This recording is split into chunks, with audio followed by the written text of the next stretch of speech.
Hello everybody, it's Alan from Amazon. Welcome to a new video, and I'll start this by saying that I wasn't planning on making this video, if I'm honest. And you can see the title and what it's about. So I just watched Pom Poko, the Ghibli film, for the first time. So basically the reason I'm doing this is because The Boy and the Heron comes out on Tuesday here in the UK, and I have 6 Ghibli films. 6, what did I put up for? 6, 5, 6. Jesus Christ, I'll get it right. 6 Ghibli films that I have not seen in the current lineup. Apart, not including The Boy and the Heron. And so basically, I've seen every other film apart from these 6 and The Boy and the Heron. So I guess 7 really, but whatever. The point is, I'm trying to watch all of these 6 films before The Boy and the Heron comes out, because then, when I watch The Boy and the Heron, I will have seen every Ghibli film. So, I'm started with Pom Poko. And so, I'll start this by saying, so years ago, I was watching a video of a guy who was on YouTube showing his Studio Ghibli collection, and I can't remember who it was, but it was a long time ago.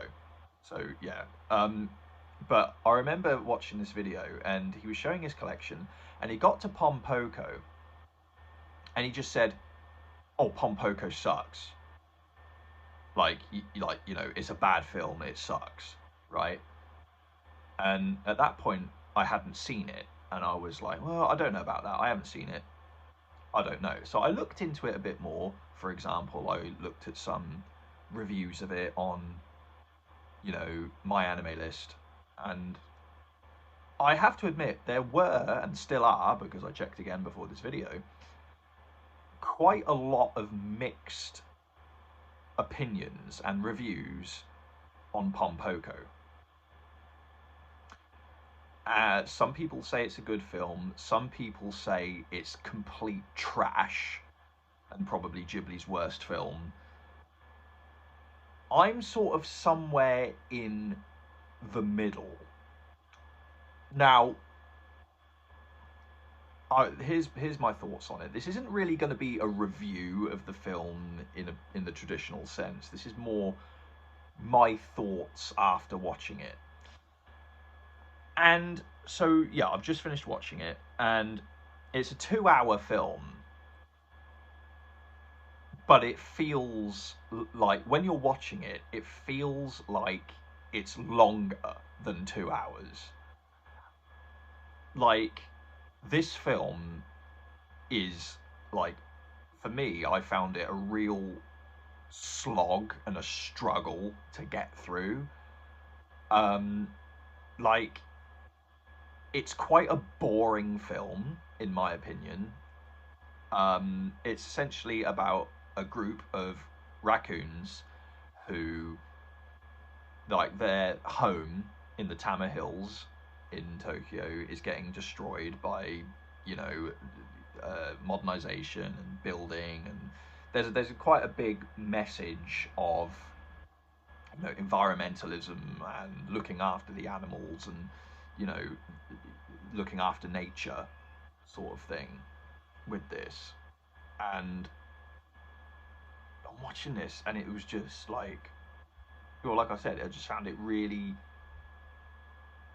boring to watch. The story is not that interesting, if I'm honest. The characters are not that interesting. The film is way too long, in my opinion. This could be maybe an hour and a half or an hour and 20 minutes or something. But 2 hours for this film is just way too long.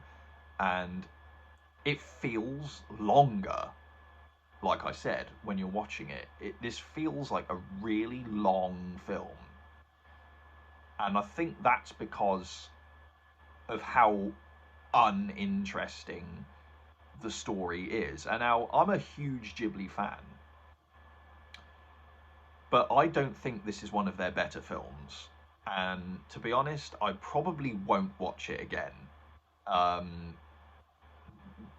because, like I said, it was a real struggle to get through.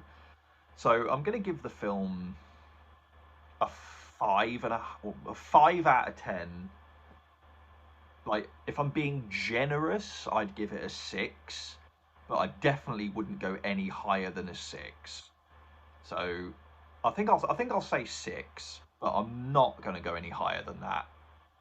So I'd be interested to know what other Ghibli fans even think about this film.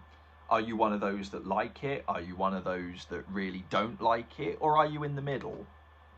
I'm kind of in the middle. Like, it was okay, but I did find it, one, way too long. The characters weren't that interesting. The story was pretty uninteresting and boring. And like I said, even though I'm a huge Ghibli fan, I probably won't watch it again. Let me know what you think of this film down in the comments below, and I'll see you next time.